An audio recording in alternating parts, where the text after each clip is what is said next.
Lors de notre dîner d'anniversaire, ma femme s'est levée avec ses amis, les papiers du divorce à la main. Elles ont applaudi. Le maître d'hôtel de chez Romano m'a regardé comme si je sortais d'un égout.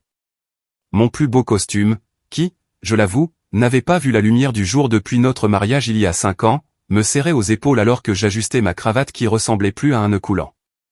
Une table pour Mallory, lui ai-je dit en forçant un sourire. Dîner d'anniversaire. Il a consulté son registre avec une importance théâtrale. Ah, oui. Vos invités sont déjà installés. Par ici, monsieur. Mes invités? Vanessa avait dit que ce ne serait que nous deux. Une soirée romantique pour célébrer nos 5 ans de mariage, avait-elle insisté. Bien que dernièrement, le romantisme entre nous ait été aussi rare que de la neige en juillet. Le restaurant bourdonnait de l'énergie d'un vendredi soir. Des couples se penchaient sur des tables éclairées à la bougie, partageant des conversations intimes autour d'un vin coûteux. Le genre de scène que Vanessa adorait, tout en performance et en représentation. Moi, je préférais le pet dîner, où le café était fort et où personne ne se souciait de savoir si on avait de la graisse sous les ongles. Mais ce soir, il s'agissait de faire un effort, d'essayer de sauver ce qui restait de nous. Le maître d'hôtel m'a guidé à travers le labyrinthe de tables vers la salle à manger du fond. En passant sous l'arche, j'ai aperçu la chevelure auburn distinctive de Vanessa, coiffée dans ce carré parfait qu'elle avait adopté depuis sa promotion au poste de directrice des ressources humaines chez Techflow Solutions. Elle portait la robe noire que je lui avais achetée pour Noël, celle qui coûtait plus cher que le loyer de la plupart des gens. Puis je l'ai vue. Eric Strom était assis à côté de ma femme, son bras négligemment drapé sur le dossier de sa chaise, ses dents parfaites brillant à la lueur des bougies alors qu'il riait de quelque chose qu'elle venait de dire.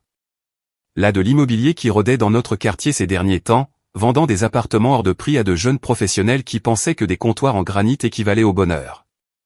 Mais Eric n'était pas seul non plus. Ni Vanessa. Brittany Walsh, la meilleure amie de Vanessa depuis l'université, était assise en face d'eux, son téléphone positionné pour capturer chaque instant. Jordan Martinez, du bureau de Vanessa, était à ses côtés, filmant également. Mark Thompson, le partenaire de gym d'Eric et autres mâles alpha en herbe, complétait le cercle. Il s'était disposé comme un tribunal. Sur la table, à côté des flûtes de champagne et des assiettes d'amuse-gueule, se trouvait un dossier en manille. Même à 6 mètres de distance, j'ai reconnu l'entête de Morrison et Associates, le cabinet d'avocats que Vanessa consultait pour la planification successorale.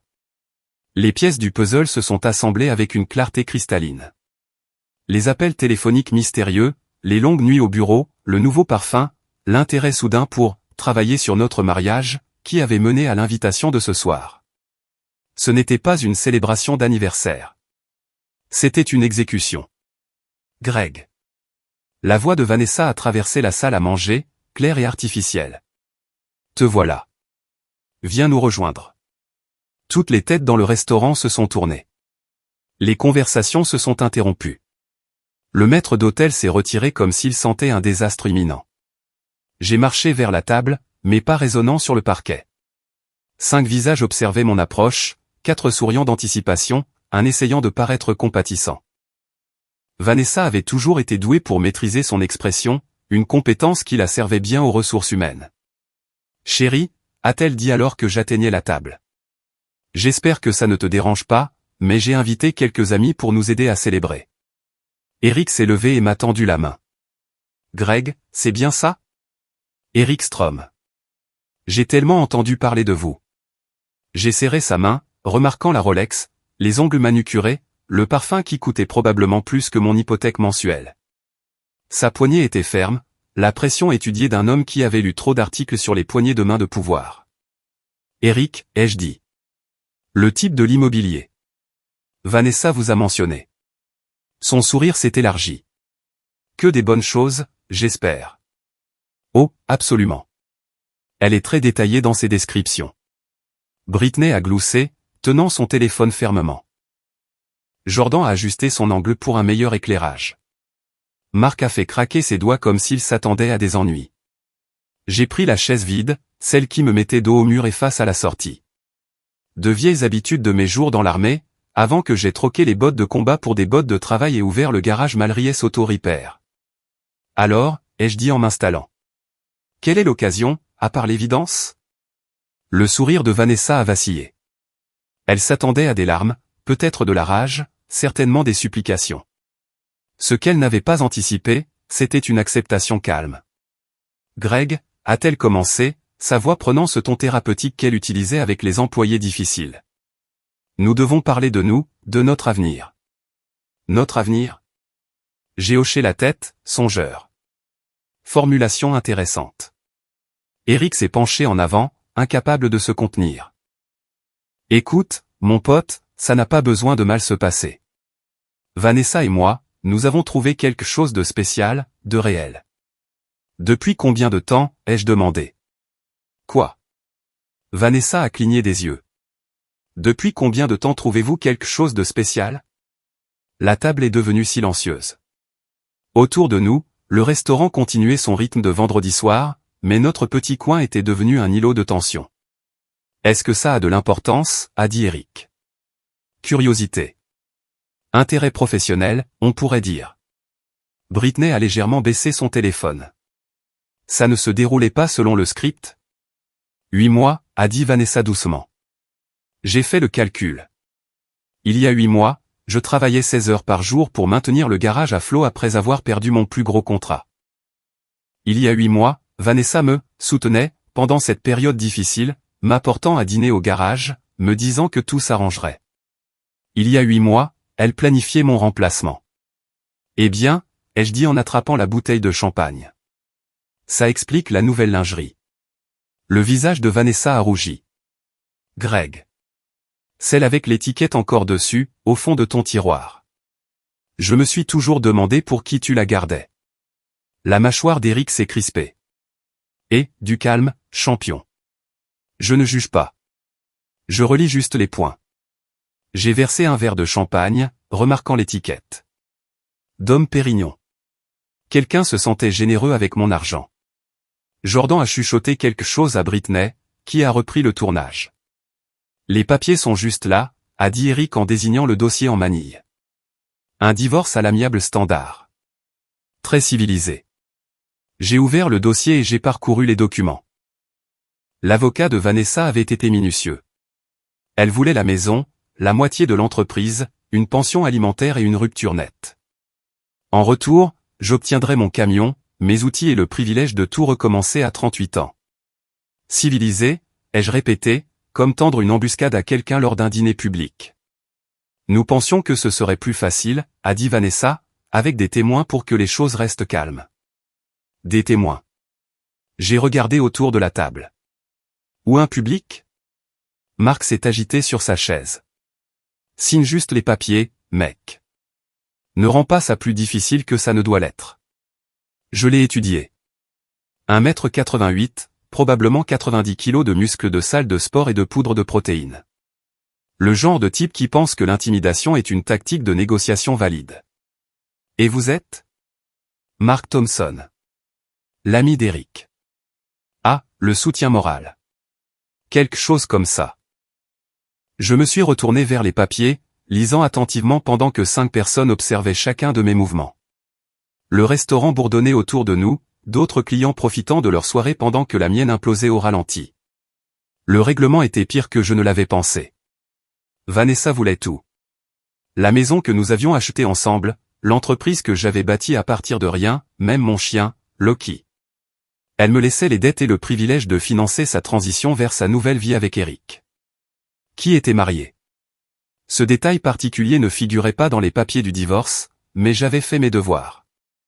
Eric Strom, agent immobilier à succès, marié à la conseillère municipale Patricia Strom depuis 12 ans. 2 enfants dans une école privée, une grande maison sur Elm Street. Vanessa ne le savait pas. Je pouvais le voir dans ses yeux, l'éclat confiant d'une femme qui pensait avoir gagné au loto. Elle croyait qu'Eric allait quitter sa femme pour elle, qu'ils construiraient une vie ensemble avec mon argent et ma maison. Elle n'avait aucune idée qu'elle n'était qu'une autre transaction pour lui. C'est assez complet, ai-je dit en fermant le dossier. Votre avocat a bien mérité ses honoraires. Alors, tu signes. Vanessa s'est penchée en avant, impatiente. Je l'ai regardée, vraiment regardée. 5 ans de mariage, et je la voyais clairement pour la première fois. Les yeux calculateurs, le sourire étudié, La façon dont elle s'était positionnée pour obtenir un maximum de sympathie tout en détruisant ma vie en public. J'ai droit à un gâteau, ai-je demandé. Quoi? C'est une célébration, non? Les célébrations n'impliquent-elles pas généralement un gâteau? Britney a gloussé nerveusement. Jordan a continué à filmer. Eric avait l'air confus. Greg, a dit Vanessa avec précaution. C'est sérieux. Oh, je sais. Très sérieux. Ça change même une vie. J'ai pris un stylo du dossier. Vous avez pensé à tout. C'est le cas, a dit Eric d'un air suffisant. Rupture nette, nouveau départ. Tout le monde y gagne. Tout le monde. J'ai signé la première page avec un paraphe. Perspective intéressante. J'ai parcouru les documents méthodiquement, signant là où c'était indiqué, paraphant les amendements, datant tout correctement. 5 ans de mariage réduit à de la paperasse et des signatures de témoins. Quand j'ai eu fini, j'ai refermé le dossier et l'ai fait glisser de l'autre côté de la table. Voilà, ai-je dit. C'est fait. Le sourire de Vanessa était radieux. Greg, je veux te remercier. Ne le fais pas, je me suis levé et j'ai levé mon verre de champagne. Mais je veux porter un toast. La table s'est tue. Autour de nous, d'autres clients ont commencé à remarquer le drame qui se déroulait dans le coin du fond. Au nouveau départ, ai-je dit assez fort pour que les tables voisines entendent. Au couple heureux, à 8 mois de planification minutieuse, et à Eric. Puisses-tu obtenir exactement ce que tu mérites. J'ai vidé le verre et l'ai reposé doucement. Profitez de votre soirée, leur ai-je dit. Je sais que je vais profiter de la mienne. Je suis sorti de chez Romano la tête haute, laissant derrière moi 5 visages confus et un restaurant plein de chuchotements curieux. Dehors, l'air d'octobre était vif et pur après l'atmosphère suffocante de l'intérieur. Mon camion était sur le parking comme un vieil ami, cabossé, fiable, honnête. Je suis monté au volant et je suis resté assis un moment, digérant ce qui venait de se passer. Ils pensaient que c'était échec et mat. Ils avaient juste oublié qui leur avait appris à jouer. La maison semblait différente quand j'ai franchi la porte d'entrée. Même meuble, même photo sur les murs, même lame de parquet qui craque près de la cuisine, mais l'atmosphère avait changé. Ce n'était plus un foyer. C'était un champ de bataille. Loki, mon croisé berger allemand de 3 ans, s'est précipité vers moi avec son enthousiasme habituel. Au moins, quelqu'un était content de me voir. Salut, mon grand. Je lui ai gratté derrière les oreilles. Devine quoi? On est de nouveau célibataires. Il a remué la queue, béatement inconscient que, selon les papiers du divorce, il appartenait désormais à une femme qui se plaignait de sa perte de poils depuis 5 ans. J'ai traversé les pièces, voyant tout d'un œil nouveau. Le canapé que Vanessa avait insisté pour acheter, en cuir blanc qui montrait chaque marque et chaque tache. La salle à manger que nous n'avions jamais utilisée, sauf lorsque ses parents venaient. Les œuvres d'art coûteuses qui ressemblaient à quelqu'un qui avait éternué de la peinture sur une toile. Quelle part de tout cela avait jamais été à moi? Dans notre chambre, ma chambre maintenant, du moins temporairement, j'ai ouvert les tiroirs de la commode de Vanessa. Vide. Son placard aussi. Elle avait déménagé tout ce qui comptait pour elle pendant que je travaillais tard au garage cette semaine. Mais elle avait laissé la lingerie. De la dentelle noire avec l'étiquette encore attachée, cachée au fond du tiroir du bas, comme un secret coupable. Taille M, 2 tailles de moins que ce que portait Vanessa. Elle avait prévu de perdre du poids pour Eric. Ou peut-être que ce n'était pas pour Eric du tout. Je l'ai jeté à la poubelle et j'ai continué à chercher. Dans sa boîte à bijoux, niché derrière un enchevêtrement de boucles d'oreilles fantaisie, j'ai trouvé un téléphone prépayé.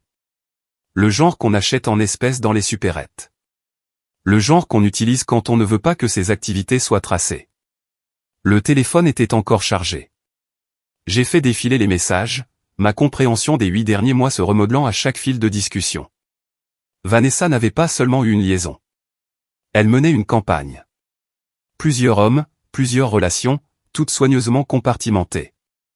Eric n'était que le favori.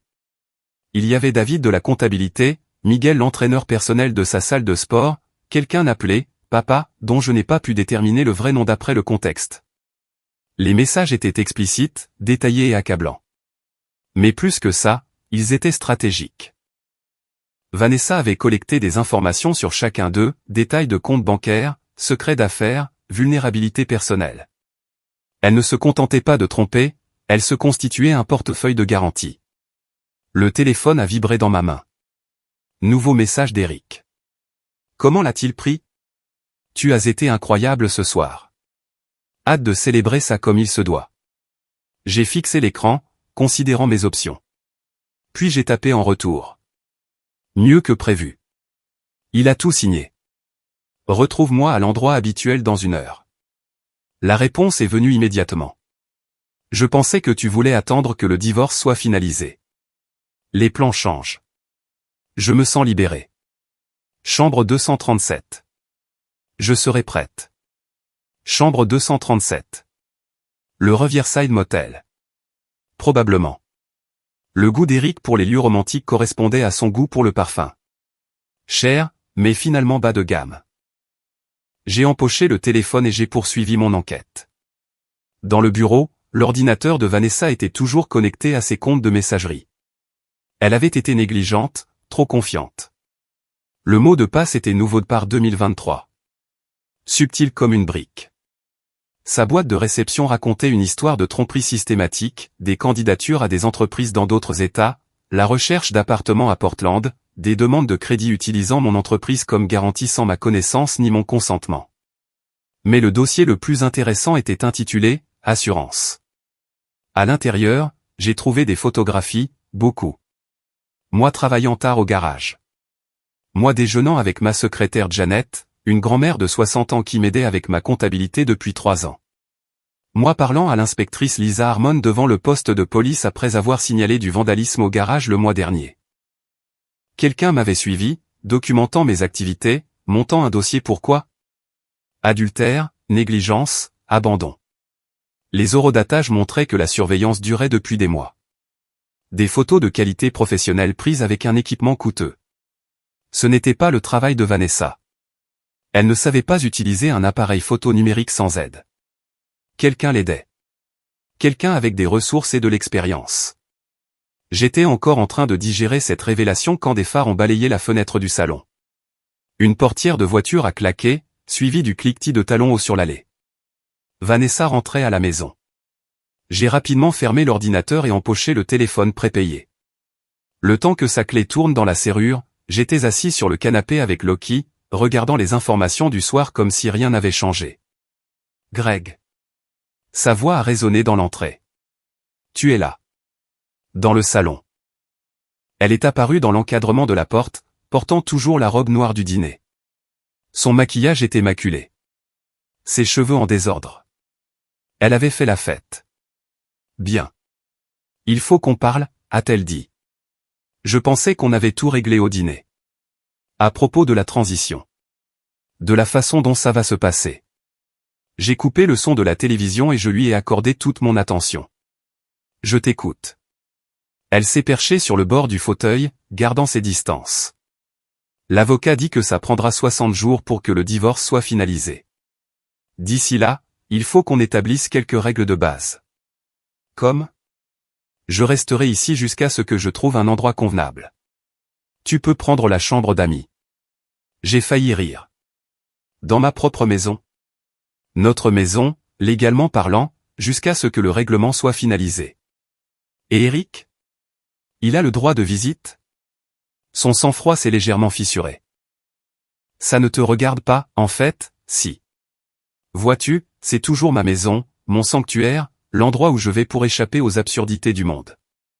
Si tu veux recevoir des invités, tu devrais peut-être envisager un hôtel. Ne sois pas mesquin, Greg. Mesquin. Je me suis levé, et Loki s'est levé avec moi.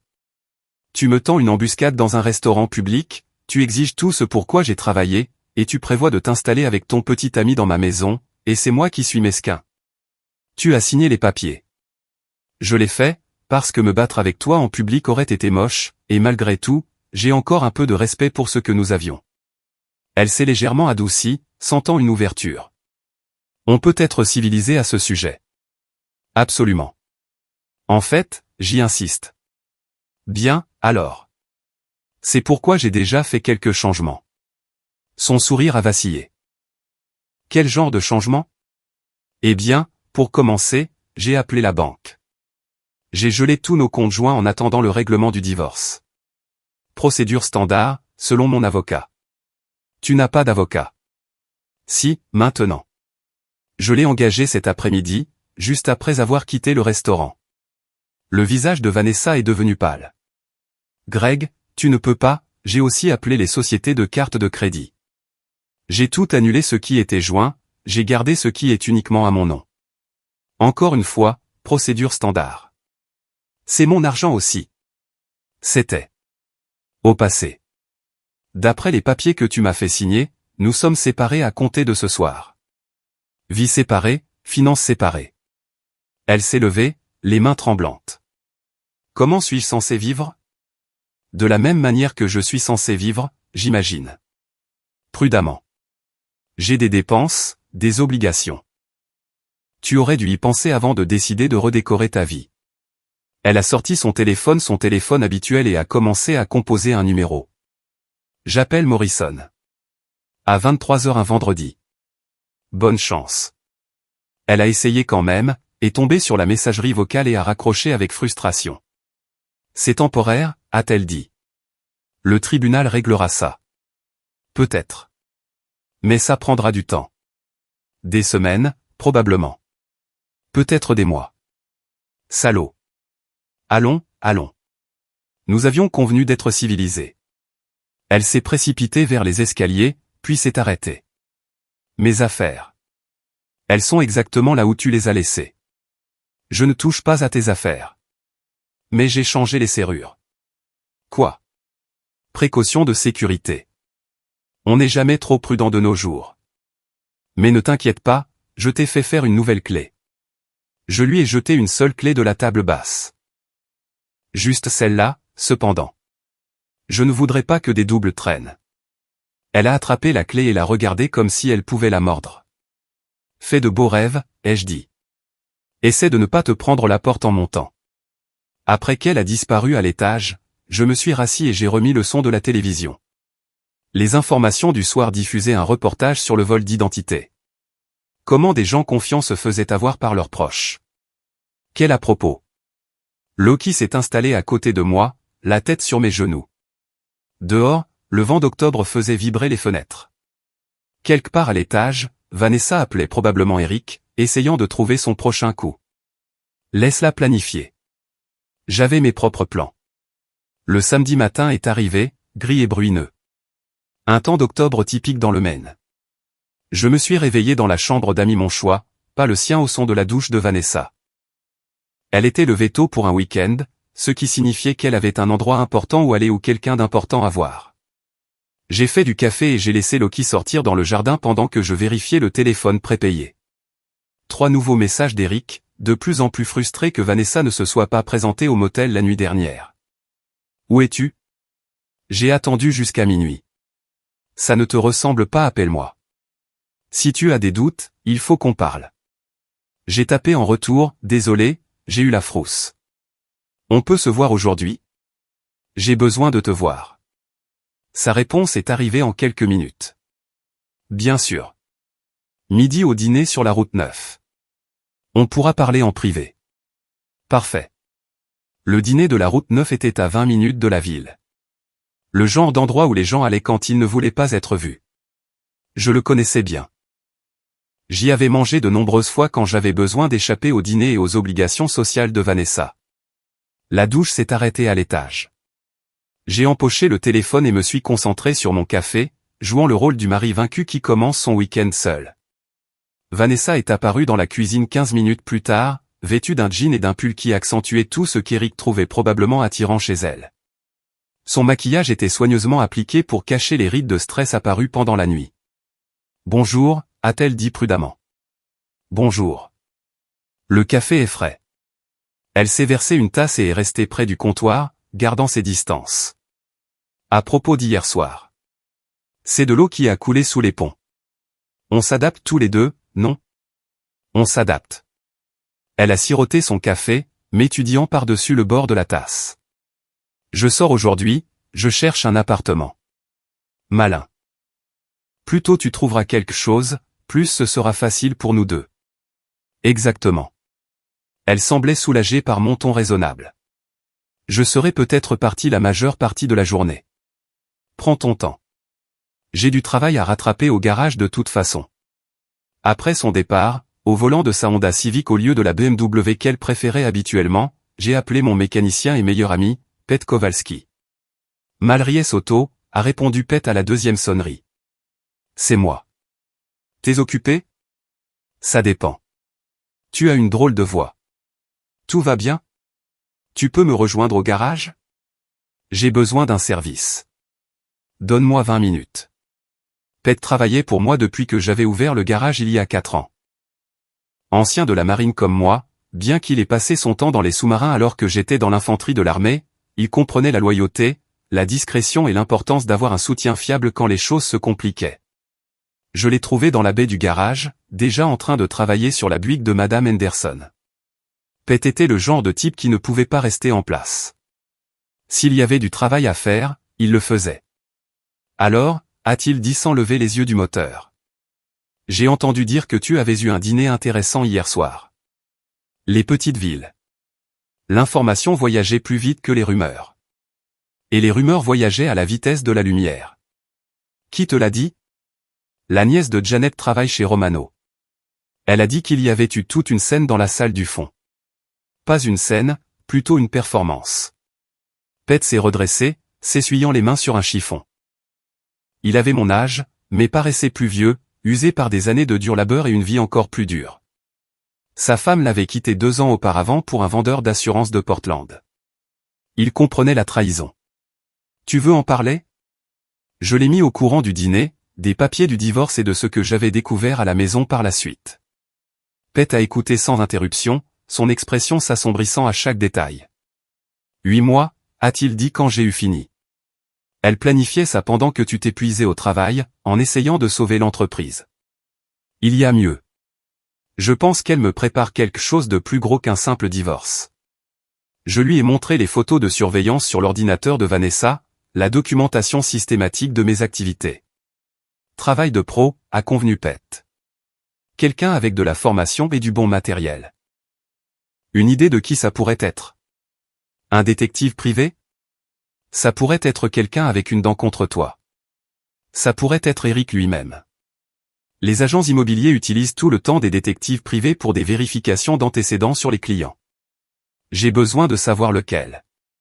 Pete a souri, la même expression qu'il arborait avant des actes de sabotage particulièrement créatifs pendant nos jours de service.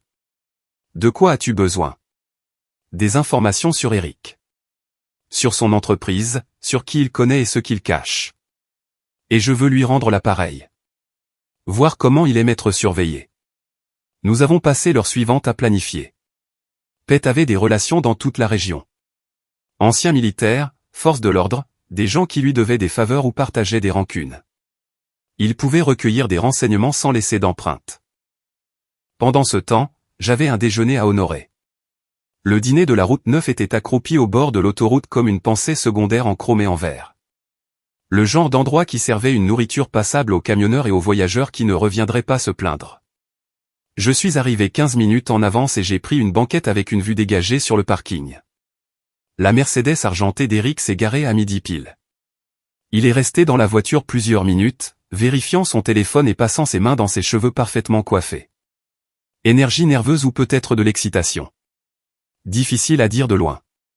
Il est entré dans le dîner comme s'il en était le propriétaire, balayant la salle du regard jusqu'à ce que ses yeux se posent sur moi.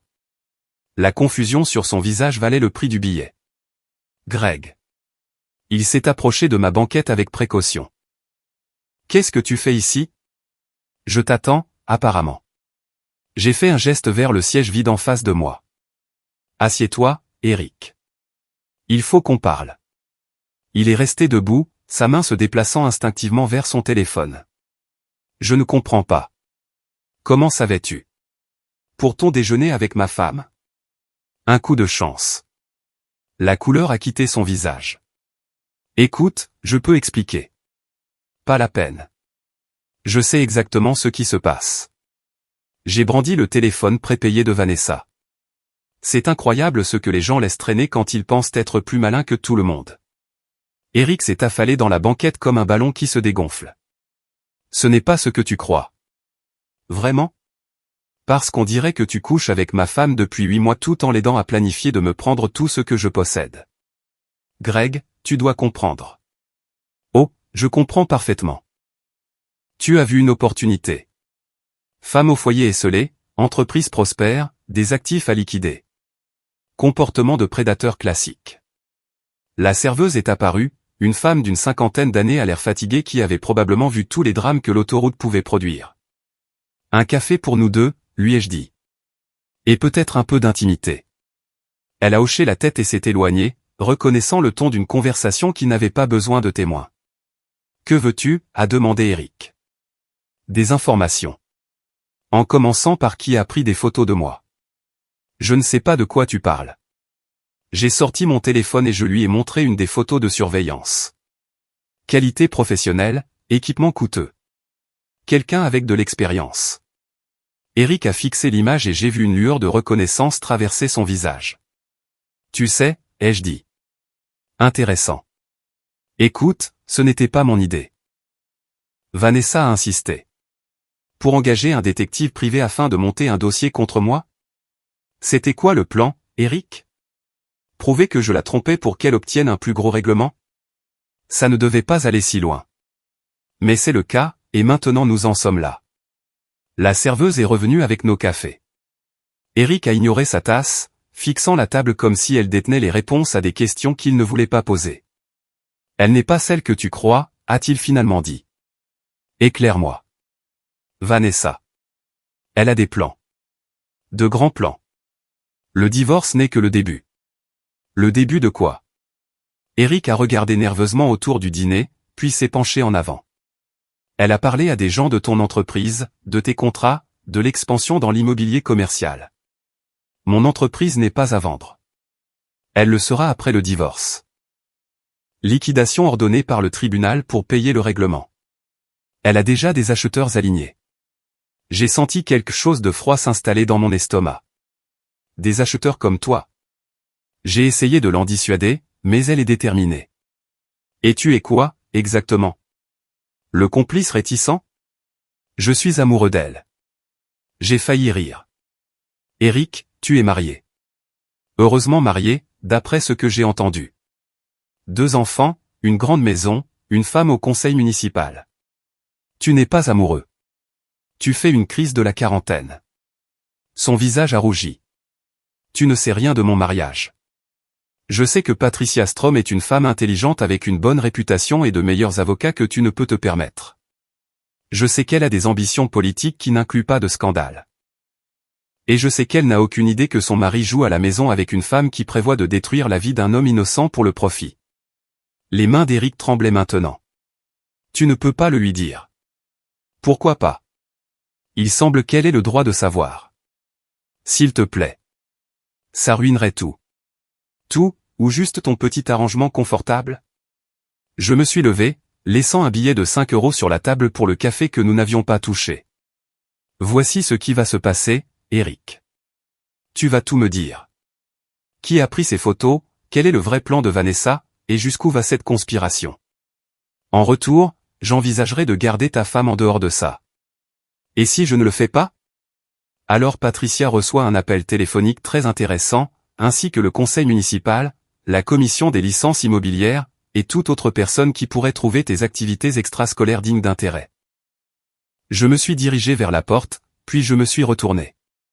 Oh, et Eric, tu ferais peut-être mieux de trouver un nouveau restaurant pour déjeuner. Celui-ci va devenir très populaire auprès des détectives privés. Dehors, l'air d'octobre semblait pur après l'atmosphère viciée du dîner. La Mercedes d'Eric était sur le parking comme une accusation. Que du tapas à accent graveleuil et aucune substance, tout comme son propriétaire. Mon téléphone a vibré avec un texto de Pet. J'ai des infos intéressantes sur ton nouvel ami. Retrouve-moi au garage. Le jeu ne faisait que commencer. Pet m'attendait dans le bureau du garage, entouré de documents imprimés et de photographies étalées sur mon bureau comme des preuves sur une scène de crime. Son expression était sombre. Tu ne vas pas aimer ça, a-t-il dit sans préambule. Je me suis versé un café de la cafetière qui infusait depuis le matin et je me suis installé dans mon fauteuil. Vas-y. Eric Strom n'est pas juste un agent immobilier. C'est un régleur de problèmes. Quel genre de régleur de problèmes? Le genre qui aide les gens riches à acquérir des propriétés qui ne sont pas officiellement à vendre. Situation de divorce, cas de faillite, conflits familiaux. Partout où il y a une opportunité d'acheter à bas prix et de revendre cher. Pet m'a tendu une pile de documents, des registres de propriété, des dossiers judiciaires, des enregistrements d'entreprises, tous portant le nom d'Eric ou de ses diverses sociétés écrans. Il a déjà fait ça, a poursuivi Pet, au moins 6 fois au cours des 3 dernières années. Toujours le même schéma. Il cible un couple avec des actifs de valeur, séduit la femme, l'aide à naviguer dans le divorce pour maximiser le règlement, puis intervient en tant qu'acheteur lorsque le mari est contraint de liquider. J'ai étudié les papiers, voyant le schéma se dessiner. Qu'est-il arrivé aux autres maris? 2 ont déménagé hors de l'État. Un a fait une dépression nerveuse. Un a commencé à boire beaucoup et a perdu son entreprise de toute façon. Et un a fait une longue promenade sur une jetée bien courte. Littéralement. Accidentellement? Officiellement, oui. Mais le timing était pratique. Son ex-femme venait d'hériter de sa police d'assurance vie, et Eric a racheté l'entreprise de pièces automobiles du type pour 30% de sa valeur, l'a revendue à une chaîne nationale 6 mois plus tard avec un bénéfice de 1,8 million d'euros. J'ai posé ma tasse avec précaution, luttant contre l'envie de la jeter contre le mur. Donc, je ne suis pas la première victime de Vanessa.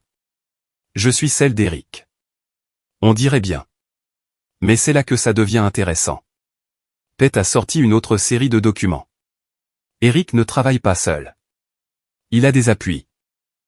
Quel genre d'appui? Financier, juridique, politique. Sa femme, Patricia, n'est pas seulement conseillère municipale. Elle est présidente du comité de développement économique. Le comité qui approuve les changements de zonage, les incitations fiscales et les permis de construire.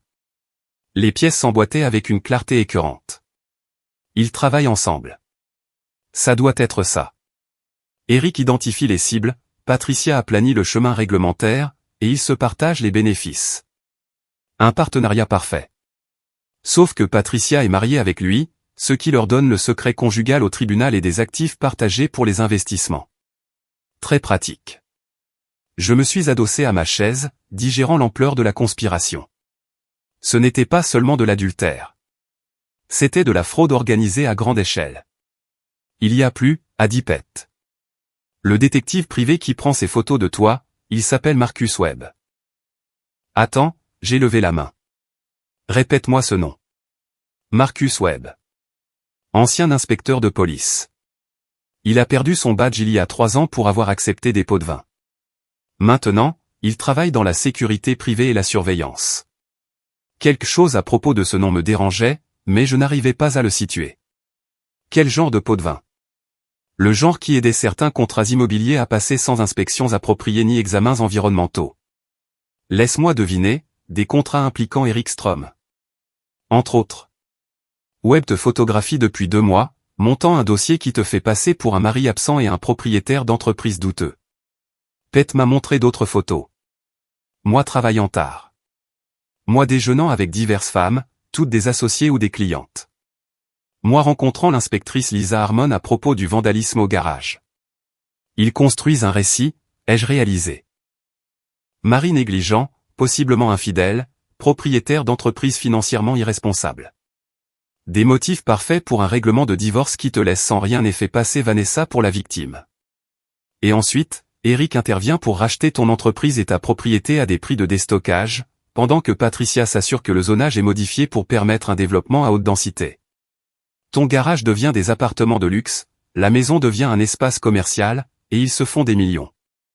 Je me suis levé et j'ai marché jusqu'à la fenêtre, regardant la rue où j'avais construit ma vie.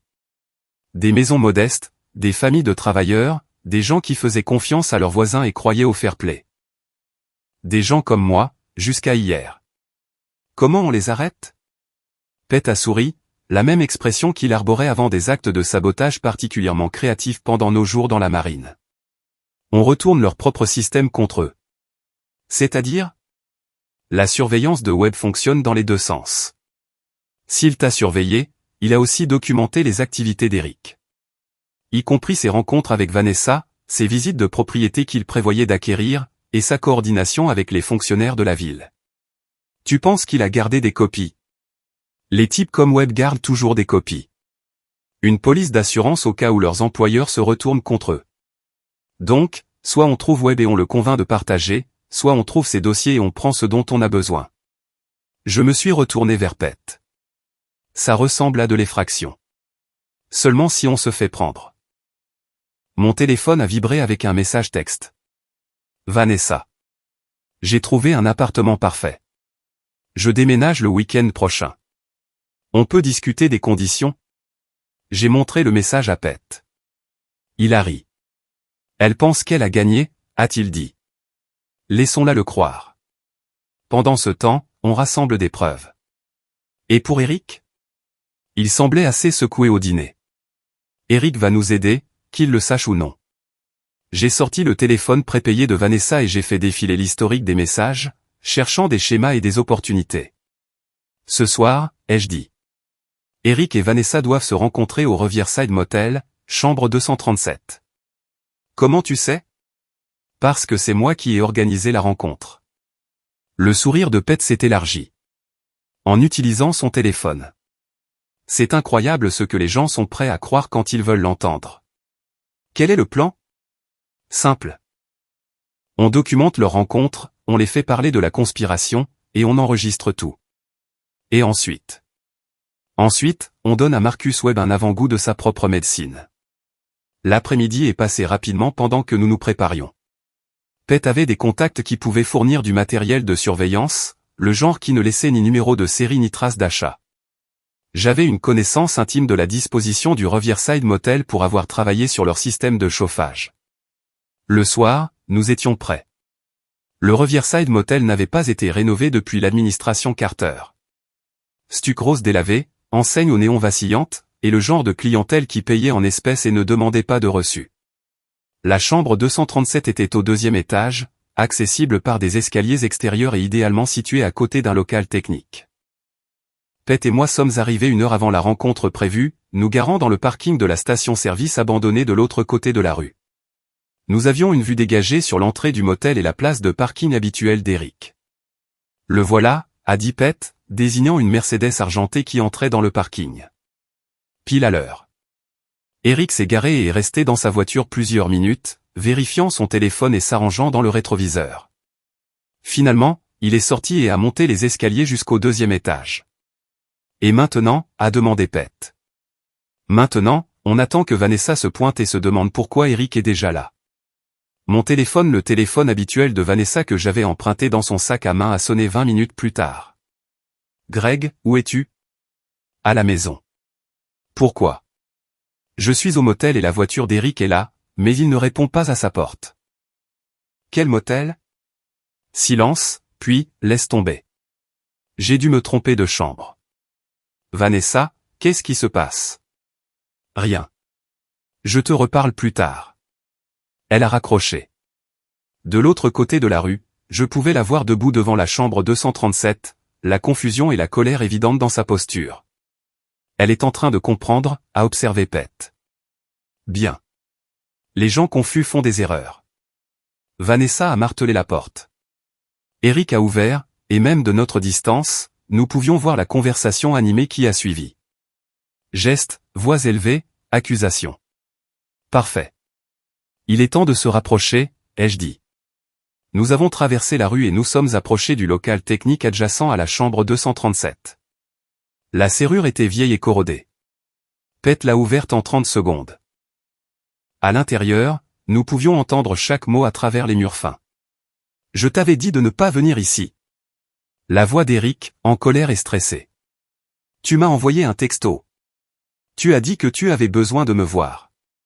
Je n'ai jamais envoyé de texto. Mon téléphone est resté avec moi toute la journée. Alors qui? La voix de Vanessa s'est éteinte. Oh non. Oh non, non, non. Quoi? Il sait. Greg sait pour nous. C'est impossible. Tu as dit qu'il n'avait aucune idée. Je le pensais. Mais le texto venait de mon autre téléphone. Celui que je garde à la maison. Tu gardais des preuves à la maison. Tu es folle? Il était caché. Il n'aurait pas pu le trouver, à moins qu'il ne le cherche. Eh bien, de toute évidence, il le cherchait. Pet et moi avons échangé des regards. C'était mieux que ce que nous avions espéré. Calme-toi, a dit Eric. Même s'il sait pour la liaison, il ne peut rien prouver d'autre. Et Marcus? Et les photos? Webb est un professionnel. Il ne parlera pas, tu ne comprends pas. Si Greg a planifié ça, s'il savait que nous venions ici ce soir. Tu penses qu'il nous surveille? Je pense qu'on doit partir. Maintenant. Attends. S'il essaie de nous piéger, fuir nous fera paraître coupables. Nous sommes coupables. D'adultère, pas de conspiration. Il y a une différence. Va dire ça à Patricia quand elle découvrira que tu as utilisé les ressources de la ville pour cibler des citoyens privés à des fins financières. Pet et moi nous sommes regardés. Vanessa était au courant de l'implication de Patricia. Patricia ne sait rien de toi, a dit Eric. Elle ne me connaît pas spécifiquement, mais elle est au courant de l'affaire. Elle t'aide depuis des années. C'est différent. C'est juste un gouvernement efficace. C'est de la fraude, Eric. Et si Greg expose tout ça, on tombe tous. Il n'exposera rien. Il n'a pas de preuves. Il a mon téléphone. Il a nos messages. Il a des photos de nous ensemble. Des preuves circonstancielles. Il a des relevés bancaires montrant des transferts d'argent de tes sociétés écrans vers des comptes que j'ai ouverts. Il a des documents d'achat de propriété qui coïncident avec des règlements de divorce. Comment pourrait-il avoir tout ça? Parce que j'ai gardé des copies de tout. Une assurance, au cas où tu essaierais de m'écarter. Le silence qui a suivi était assourdissant. Finalement, Eric a parlé, sa voix étrangement calme. Tu prévoyais de me faire chanter. Je prévoyais de me protéger. Tout comme tu prévoyais de m'utiliser. Je t'aime. Tu aimes ce que je peux faire pour toi. Tout comme j'aime ce que tu peux faire pour moi. Mais si tout ça s'effondre. Ça ne s'effondrera pas. Greg est un mécanicien, pas un cerveau criminel. Alors explique comment il était au courant pour ce soir. Un autre silence, puis des bruits de pas, se déplaçant vers la porte. Où vas-tu? A appelé Vanessa. Avoir une conversation avec ton mari. Eric, ne fais pas ça. La porte a claqué. À travers la fenêtre du local technique, nous avons vu Eric descendre les escaliers en trombe et traverser le parking jusqu'à sa Mercedes. Il venait me chercher. Parfait. La Mercedes d'Eric a rugi et a quitté le parking du motel en trombe, se dirigeant vers la ville avec l'urgence d'un homme dont le monde soigneusement construit s'effondrait. Vanessa est apparue sur le seuil de la chambre 237, son visage pâle dans la lumière vacillante du néon. On le suit? A demandé Pet. Pas la peine. Je sais où il va. Nous avons attendu que Vanessa parte, conduisant sa Honda avec la posture défaite de quelqu'un dont les grands plans venaient d'imploser, puis nous sommes retournés à mon camion. Et maintenant? A demandé Pet alors que nous nous dirigions vers la ville. Maintenant, on rentre à la maison et on attend qu'Eric fasse sa prochaine erreur. Tu penses qu'il va vraiment se pointer chez toi? Je compte dessus. Les gens en colère font des choses stupides, et Eric est à peu près aussi en colère que possible. Nous avons traversé les rues calmes de notre petite ville du Maine, passant devant les maisons où des familles normales s'installaient pour une paisible soirée du samedi. Il était difficile de croire qu'il y a à peine 24 heures, j'étais l'un d'eux, ignorant la conspiration qui se tramait autour de moi depuis des mois. Ma maison se trouvait au bout de Maple Street, une modeste maison coloniale de 2 étages dont Vanessa s'était toujours plainte qu'elle était trop petite, trop vieille, trop ordinaire. Ce soir, elle ressemblait à une forteresse. Tu es sûr de ça? A demandé Pet alors que nous nous garions dans l'allée. Eric n'est pas dangereux. Il est désespéré, ce qui le rend stupide, mais pas violent. Parole célèbre. Nous sommes entrés et j'ai laissé Loki sortir dans le jardin pendant que Pet installait le matériel de surveillance que nous avions emprunté. Des caméras dans le salon et la cuisine, des enregistreurs audio à des endroits stratégiques, le tout relié à un ordinateur portable qui capturerait tout ce qui allait se passer. Si ça tourne mal, a dit Pet, je n'ai jamais été là. Compris. Et si ça se passe bien, alors nous aurons assez de preuves pour détruire Eric, Patricia, Marcus Webb et toute autre personne impliquée dans cette conspiration. Pet a terminé avec l'équipement et est rentré chez lui, me laissant seul avec Loki et le poids de ce qui allait arriver. J'ai fait du café, j'ai nourri le chien et je me suis installé pour attendre. Eric est arrivé à 21h47. J'ai regardé par la fenêtre avant sa Mercedes s'arrêter au bord du trottoir, le moteur faisant un tic-tac en refroidissant. Il est resté au volant plusieurs minutes, travaillant probablement son courage pour la confrontation qu'il avait prévue. Finalement, il est sorti et a remonté mon allée d'un pas déterminé, celui d'un homme qui s'est convaincu d'être dans son droit. La sonnette a retenti. C'est ouvert. Ai-je appelé du salon? Eric est entré avec précaution, regardant autour de lui comme s'il s'attendait à une embuscade. Il portait toujours les vêtements de notre rencontre au dîner, un pantalon kaki et un polo qui coûtaient probablement plus que le salaire hebdomadaire de la plupart des gens. Greg, il faut qu'on parle. Dans le salon. Mets-toi à l'aise. Il m'a trouvé assis dans mon fauteuil, Loki à mes pieds, la télévision branchée sur un match de football universitaire. L'image d'un homme profitant d'une soirée tranquille du samedi à la maison. Joli coin, a dit Eric, observant le mobilier modeste et les photos de famille.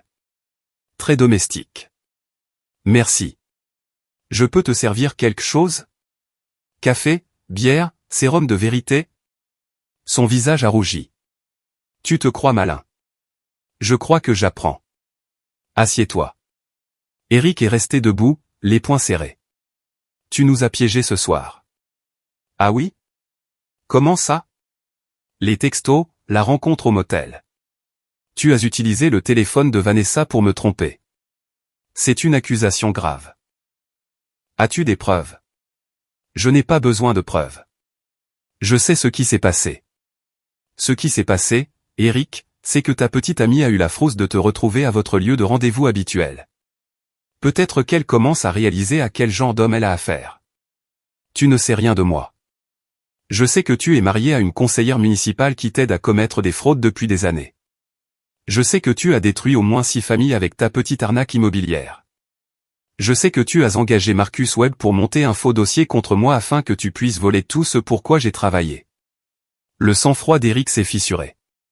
Tu ne peux rien prouver de tout ça. Vraiment? Voyons voir.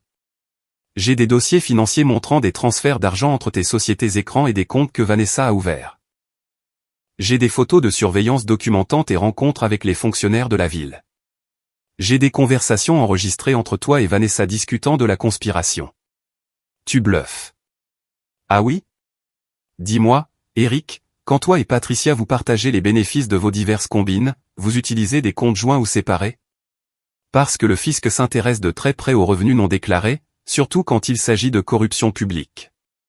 La couleur a quitté le visage d'Eric. Que veux-tu? La justice. La responsabilité. Peut-être un peu de vengeance à l'ancienne. Si tu exposes ça, tu détruiras des innocents. Les enfants de Patricia, par exemple. Les enfants de Patricia s'en porteront mieux sans des parents qui méritent la prison. Eric a commencé à faire les 100 pas, son calme soigneusement entretenu complètement disparu. Écoute, peut-être qu'on peut trouver un arrangement. Un compromis. Je t'écoute. Le règlement du divorce. On peut le modifier. Te donner un meilleur accord. Combien meilleur? Partage des actifs à 50-50e. Pas de pension alimentaire. Tu gardes l'entreprise. Et en retour, tu oublies ce que tu penses savoir sur le reste. J'ai fait semblant de considérer l'offre. C'est généreux. Mais je suis curieux. Qu'est-ce qui te fait croire que je te ferai confiance après tout ce que tu as fait? Parce que nous détruire ne te rendra pas ce que tu as perdu. Vanessa est toujours partie. Ton mariage est toujours fini. Au moins, de cette façon, tu peux reconstruire. Avec les miettes que vous êtes prêt à me laisser? Avec ta dignité intacte. Pas de scandale public, pas de bataille judiciaire compliquée, pas d'attention médiatique. Tu supposes que je me soucie plus de la dignité que de la justice. Eric a cessé de faire les 100 pas et m'a regardé droit dans les yeux. Tout le monde se soucie de la dignité, Greg. C'est ce qui nous sépare des animaux. Les animaux ne mentent pas à leurs partenaires pendant 8 mois en planifiant de détruire leur vie. C'est différent. Comment? C'est juste du business. Je me suis levé, et Loki s'est levé avec moi. Du business, hein? Eh bien, voici une affaire pour toi, Eric. Demain matin, j'apporte tout ce que je sais à l'inspectrice Lisa Harmon. Dossier financier, photos de surveillance, conversations enregistrées, tout le tout team. Tu ne peux pas faire ça. Regarde-moi faire. Je nierai tout. Ce sera ta parole contre la mienne. Et la parole de Vanessa. Et la parole de Marcus Webb, une fois qu'il réalisera qu'il va couler avec le navire. Et la parole de Patricia, une fois qu'elle comprendra que coopérer avec l'enquête est sa seule chance d'éviter la prison. Le visage d'Eric est devenu blanc. Patricia ne sait rien de tout ça. Elle est au courant de la fraude. Vanessa l'a confirmé ce soir au motel. Tu étais là. J'étais partout, Eric. C'est ce qui arrive quand on sous-estime les gens. Il a sorti son téléphone avec des mains tremblantes. J'appelle Patricia. Elle doit savoir ce que tu prévois. Vas-y et dis-lui comment tu as utilisé sa position pour commettre des crimes. Dis-lui comment tu l'as trompé avec plusieurs femmes. Dis-lui comment tu as détruit des familles pour le profit. Je suis sûr qu'elle sera très compréhensive. Eric a fixé son téléphone, puis l'a lentement rangé. Que veux-tu ? A-t-il demandé à nouveau. Je veux que tu avoues publiquement, que tu assumes l'entière responsabilité de la conspiration, que tu exonères Patricia si elle est vraiment innocente, et que tu dédommages tes victimes. Ça me ruinerait. Tu t'es ruiné tout seul. Je m'assure juste que tout le monde le sache. Et si je refuse ? Alors tu feras face aux conséquences de tes choix, tout comme j'ai dû faire face aux conséquences d'avoir fait confiance aux mauvaises personnes. Eric s'est affalé dans le fauteuil, la tête entre les mains. C'est de la folie.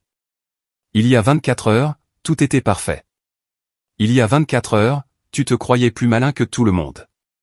Ce soir, tu as appris la différence entre être malin et être sage. Mon téléphone a vibré avec un message texte. Pète. De la compagnie arrive. 2 voitures, rapides. J'ai marché jusqu'à la fenêtre avant et j'ai regardé à travers les rideaux. Des phares tournaient dans Maple Street, s'approchant de ma maison avec détermination. Tu attends des amis ? Ai-je demandé à Eric. Il a levé les yeux, la confusion remplaçant le désespoir. Quoi ? La première voiture s'est garée dans mon allée, la Honda de Vanessa.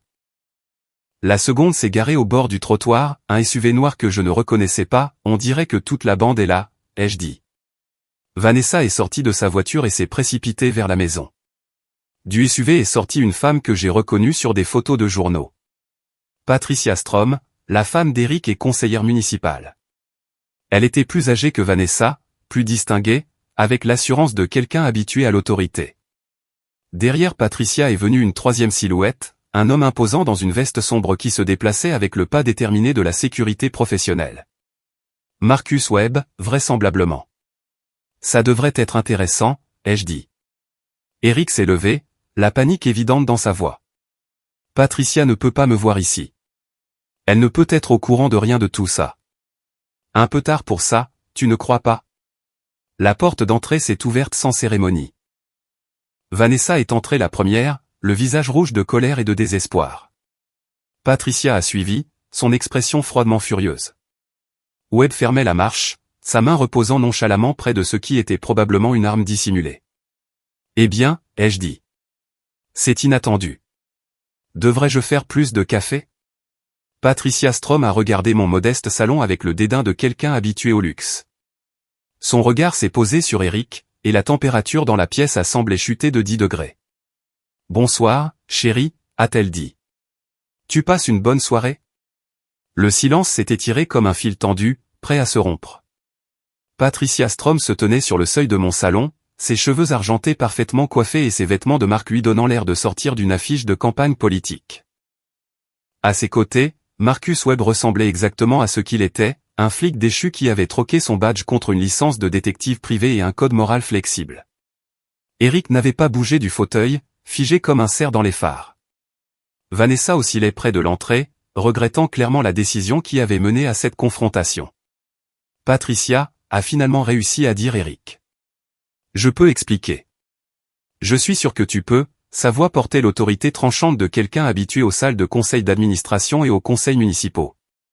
Tu as toujours été doué pour les explications. Elle s'est tournée vers moi, tendant une main manucurée. Monsieur Mallory, je présume. Je suis Patricia Strom. Je crois que vous avez eu des conversations intéressantes avec mon mari. J'ai serré sa main, notant la poigne ferme et le contact visuel direct. Quoi qu'elle soit d'autre, Patricia Strom n'était la dupe de personne. Madame Strom, votre réputation vous précède. La vôtre aussi, apparemment. Elle a balayé la pièce du regard, remarquant le matériel de surveillance que Pete avait installé. Bien que je soupçonne qu'il y ait plus en vous que ce que l'on voit. Webb a parlé pour la première fois, sa voix rauque à cause de trop de cigarettes. On devrait faire vite. Les voisins pourraient regarder. Qu'ils regardent, ai-je dit. Je n'ai plus rien à cacher. Patricia a souri, une expression froide et calculatrice qui m'a rappelé pourquoi elle avait réussi en politique. Ça fait au moins un de nous. Elle s'est avancée au centre de la pièce, se positionnant de manière à pouvoir voir tout le monde. Maintenant, discutons de la raison pour laquelle nous sommes tous ici. Je pense que c'est évident, a dit Vanessa. Grega. Je ne vous parlais pas, le ton de Patricia aurait pu geler de l'eau bouillante. En fait, je suis curieuse de savoir pourquoi vous êtes ici. Cela me semble être une conversation entre adultes. Le visage de Vanessa a rougi, mais elle est restée silencieuse. Patricia s'est retournée vers moi. Monsieur Mallory, j'ai cru comprendre que vous aviez découvert certaines irrégularités dans certaines transactions commerciales. Irrégularités, c'est une façon de le dire. Comment les appelleriez-vous? Fraude, conspiration, corruption de fonctionnaires. Choisissez. Eric a commencé à protester, mais Patricia l'a fait taire d'un regard. Ce sont des accusations graves, a-t-elle dit. Avez-vous des preuves pour les étayer? Assez pour intéresser les forces de l'ordre. Puis-je les voir? J'ai considéré la demande. Patricia Strom était soit véritablement innocente des crimes de son mari, soit l'actrice la plus accomplie que j'ai jamais rencontrée. Pourquoi, ai-je demandé? Parce que si mon mari a utilisé ma position pour commettre des crimes, j'ai besoin de le savoir. Et s'il ne l'a pas fait, j'ai besoin de protéger nos deux réputations de fausses accusations. Webb s'est agité, mal à l'aise. Patricia, peut-être qu'on devrait. Marcus, s'il vous plaît. Les adultes parlent. Je suis allé à mon bureau et j'ai récupéré le dossier que Pete et moi avions assemblé. Dossier financier, transfert de propriété, photos de surveillance, conversations enregistrées, tout ce que nous avions rassemblé au cours des dernières 24 heures. Ce n'est qu'un échantillon, ai-je dit en lui tendant le dossier. J'ai des copies de tout, stockées en lieu sûr, hors site. Patricia a ouvert le dossier et a commencé à lire, son expression s'assombrissant à chaque page. Eric la regardait avec l'expression d'un homme attendant son exécution. 8 victimes, a-t-elle dit finalement. Sur 3 ans, à notre connaissance. Des pertes financières s'élevant à plus de 3,7 millions d'euros. Estimation conservatrice. Elle a regardé Eric avec dégoût. Et tu as utilisé les approbations de mon comité pour faciliter les transferts de propriété. Eric a retrouvé sa voix. Patricia, je peux expliquer. Expliquer quoi? Comment tu as falsifié ma signature sur les demandes de dérogation de zonage? Comment tu as utilisé mon en-tête pour accélérer les permis de construire? Comment tu as transformé mon bureau en une entreprise criminelle? Je n'ai jamais rien falsifié. Tu as signé ces documents. La pièce est devenue silencieuse. Même Webb semblait choqué. La voix de Patricia est tombée à un murmure. Qu'est-ce que tu viens de dire? Eric a réalisé son erreur trop tard. Je voulais dire. Tu voulais dire que j'ai sciemment participé à la fraude de familles innocentes? Non, je voulais dire que tu m'as fait confiance pour gérer la paperasse de routine et que j'ai profité de cette confiance. Commis des crimes en mon nom. En trouvant des opportunités qui nous bénéficiaient à tous les deux. Patricia a fermé le dossier et l'a posé sur la table basse avec un soin délibéré. Quand elle a relevé les yeux, son regard était glacial. Marcus, a-t-elle dit, étiez-vous au courant de cela? Webb s'est éclairci la gorge. J'ai été engagé pour mener une surveillance et recueillir des informations. On ne m'a parlé d'aucune activité criminelle. Mais vous soupçonniez. J'avais des inquiétudes concernant certaines des demandes. Pourtant, vous avez continué à travailler pour mon mari. Il payait bien. Patricia a hoché la tête lentement. Et vous, mademoiselle? Mallory, a dit Vanessa doucement. Je suis toujours mariée à Greg, pour l'instant. Et votre rôle dans cette conspiration? Je n'ai pas à répondre à ça. Non, en effet. Mais votre silence en dit long. Patricia s'est retournée vers moi. Monsieur Mallory, que voulez-vous? La justice. La restitution pour les victimes. L'assurance que cela s'arrête ici. Et en retour? Je suis prêt à considérer la possibilité que vous étiez une complice involontaire plutôt qu'une conspiratrice avertie. Comme c'est généreux de votre part. Je le pensais aussi. Eric s'est levé brusquement. C'est de la folie, Patricia. Tu ne peux pas sérieusement envisager. Envisager quoi? De faire ce qui est juste? D'assumer la responsabilité de nos actes? Nos actes? Je suis celui qui a utilisé mon nom, mon bureau et ma réputation pour commettre des crimes. Oui, je suis bien consciente de ce que tu as fait. Elle s'est approchée de la fenêtre et a regardé la rue calme.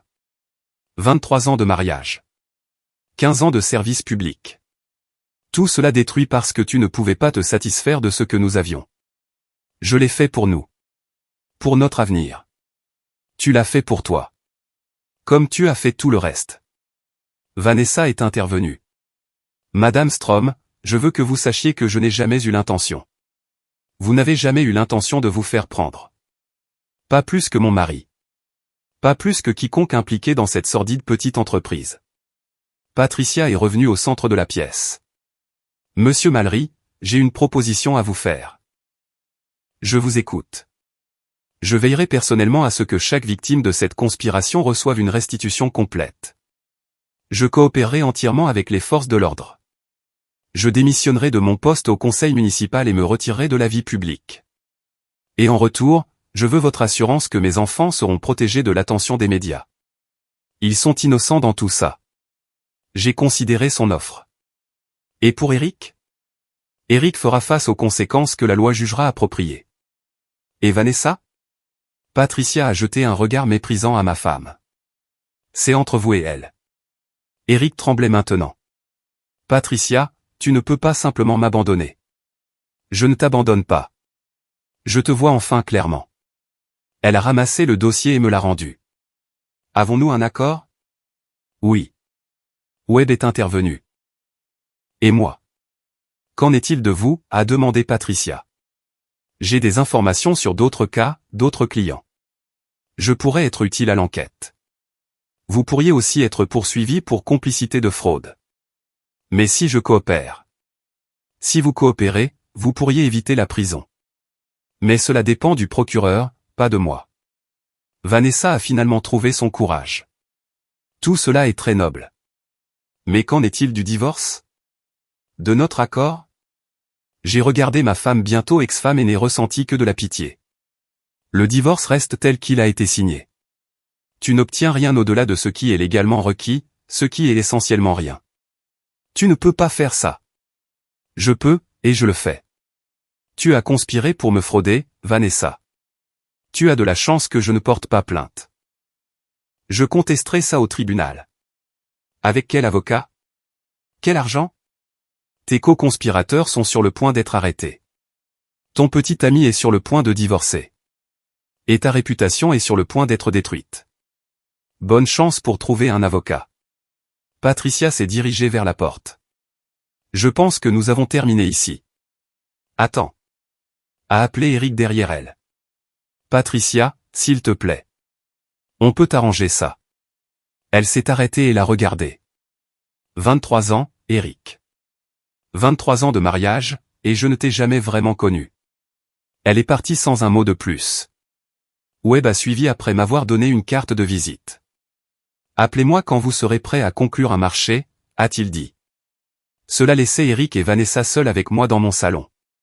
Ils se sont regardés, puis m'ont regardé comme des enfants attendant qu'on leur dise quoi faire. Eh bien, ai-je dit. Ce fut éducatif. Eric s'est affalé dans le fauteuil. Ma vie est finie. Ton ancienne vie est finie. Ce que tu feras ensuite dépend de toi. Patricia va divorcer. Je vais tout perdre.